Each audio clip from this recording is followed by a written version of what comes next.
Por último, o amigo Tedros. O amigo Tedros é o dono da Organização Mundial de Saúde e realmente não é médico. É um político profissional, proveniente de uma minoria na Etiópia, mas uma minoria de onde sai toda a classe política daquele país. Recorde-se que a Etiópia é tudo menos um país democrático. Ele foi Ministro da Saúde de 2005 a 2012 e dos Negócios Estrangeiros de 2012 a 2016.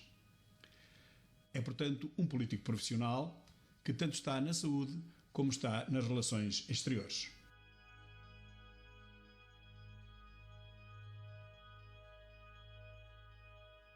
Durante a sua vigência como Ministro da Saúde, a Etiópia sofreu 2 graves surtos de cólera que Tedros desvalorizou completamente. Negou, inclusive, durante muito tempo que se tratasse de cólera. Chamava-lhe diarreia aquosa. Se não fossem os Médicos Sem Fronteiras, morreriam talvez milhões. Essa desvalorização custou, de qualquer maneira, a vida a dezenas de milhares de pessoas, ninguém sabe quantas, porque não há estatísticas. De tal forma que, quando o Tedros foi eleito em 2017 para diretor da Organização Mundial de Saúde, se registaram grandes reações de protesto no seu país, na Etiópia.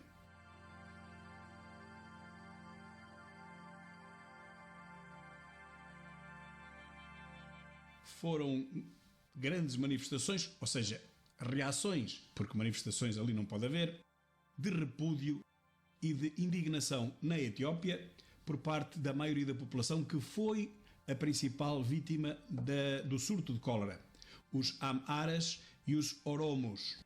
Essas são as 2 principais etnias, dentre as 80 etnias que existem na Etiópia e as 90 línguas que por lá se falam. Tedros pertence a uma minoria étnica, uma casta, os Tigrinya, que representam apenas 6% da população, mas é a etnia de onde provém todos os políticos da Etiópia.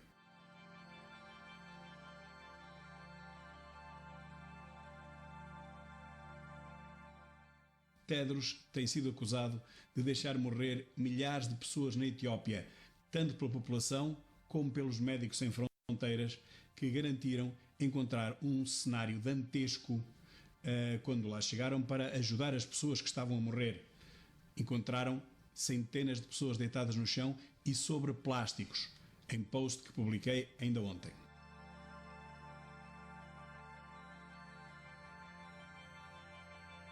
Tedros é ainda acusado de ter pertencido a um governo despótico e antidemocrático de um país que é, ao fim e ao cabo, uma ditadura na prática, já que as eleições têm sido uma fraude desde sempre, o que é atestado pelos observadores internacionais.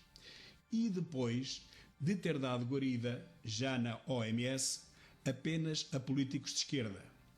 Um exemplo é a sua subdiretora executiva, uma ex-ministra de Lula da Silva, do PT brasileiro.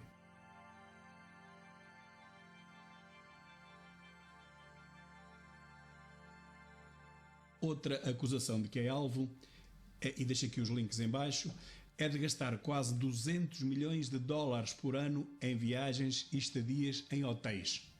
Devem ter sido viagens em classe económica e hotéis de 3 estrelas, penso eu. Vejam lá quantos dias é preciso viajar e permanecer em hotéis de alto luxo para se conseguirem gastar 200 milhões de dólares só num ano.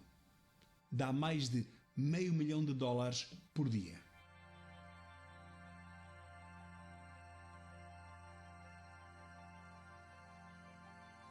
As relações de Tedros com a China já vêm de longe, do tempo em que ele era Ministro da Saúde e depois das Relações Exteriores. A sua subserviência para com o presidente chinês é chocante e visível, bem visível, tanto na sua postura como nas suas declarações. Frequentemente agradece à China pelo combate que fez ao vírus. O combate? Mas não era isso que se esperava, já que foi justamente na China que a pandemia se iniciou? Mais, não devia a China fornecer gratuitamente o material necessário, material médico, para que os demais países pudessem combater esta pandemia sem terem que pagar esse mesmo material a peso de ouro?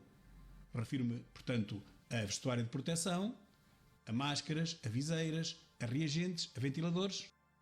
Não seria essa uma obrigação moral da China atendendo ao que aconteceu? Mas não. O Sr. Tedros agradece à China por termos uma pandemia mundial? Só pode. As ligações de Tedros com Fauci e com Gates já foram mencionadas aqui na primeira parte desta série, a que dei o título Afinal, o que está por trás da pandemia? E a elas voltarei no futuro, fique atento. Mas o melhor chega agora. Quem são os verdadeiros financiadores da Organização Mundial de Saúde? De onde vêm os 2,2 mil milhões de dólares que Tedros gera por ano? Aqui vos deixo o quadro e a lista desses principais financiadores. Para além de países ricos como os Estados Unidos ou Burkina Faso, temos ainda Malta e a Etiópia no fundo da tabela. Portugal disse que enviou 500 mil euros ou dólares para aquele gigantesco saco azul que não presta contas a ninguém e nem sequer paga um cêntimo de impostos. Mas na tabela de doadores, Portugal ainda não consta. O principal financiador, como podemos ver, são ou eram os Estados Unidos. Os números reais são compostos por duas parcelas. O financiamento regular, o que está acordado, é uma delas, cerca de 237 milhões. Mas depois existe a outra parcela, a das contribuições voluntárias, que no caso dos Estados Unidos, o ano passado, ascenderam a mais de 656 milhões, o que prefaz 893 milhões de dólares. Em segundo lugar, temos a Fundação Bill and Melinda Gates, com 531 milhões. Bill Gates aparece novamente no quarto lugar, inserido na Gavi, que é The Vaccine Alliance, de que ele é um dos mecenas e administrador há 15 anos. São mais 371 milhões de dólares. Depois, mais no fundo da tabela, imaginem quem aparece. Quase todas as farmacêuticas. Mas quais farmacêuticas? Praticamente todas. Especialmente as que fabricam vacinas, como a Merck, a Hoffmann La Roche, a GlaxoSmithKline, a Bayer, a Denka, a Novartis, a Kitasato Daiichi Sankyo Vaccines, a Eli Lilly and Company Foundation, a Johnson & Johnson e muitas outras. E as que não estão lá declaradamente, como por exemplo a Pfizer, estão aglomeradas em outras organizações do tipo da Gavi, a Vaccine Alliance, ou seja, alianças ou cartéis de farmacêuticas. Muitas não querem ter ali o nome, não precisam de descontar nada para o mecenato porque ganham milhares de milhões, não precisam de ir buscar nada ao Estado e preferem não aparecer. Os acionistas também preferem que assim seja para não dar brado. É inacreditável. Parece o Banco de Portugal a regular os bancos em Portugal e depois ser pago por eles. Bill, o nosso velho Bill, diz que a saúde só vem dentro de uma seringa. Acontece que a campanha de vacinação contra a poliomielite, patrocinada por Bill Gates na Índia entre 2000 e 2017, não trouxe saúde nenhuma àquelas crianças, mas sim doença. Muitas milhares de crianças ficaram doentes para toda a vida. Quem o afirma é Robert F. Kennedy Jr., afirmou publicamente, e que apenas foi desmentido pela Fundação Bill and Melinda Gates relativamente aos números. Robert Kennedy dizia que tinham sido 490 mil, parece que não foram tantos. Então quantos foram? Isso não se sabe. E é este filantropo, o fanático das vacinas, que agora é o maior investidor, o maior doador a Tedros e à Organização Mundial de Saúde. Agora que os Estados Unidos se retiraram, claro.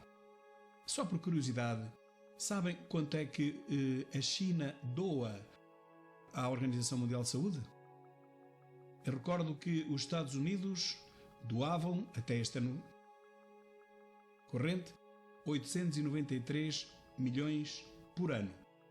Pois bem, a China doa qualquer coisa como 6.315.081 dólares, mais precisamente. Ou seja, os Estados Unidos doavam 142 vezes mais do que a China. 142 vezes mais.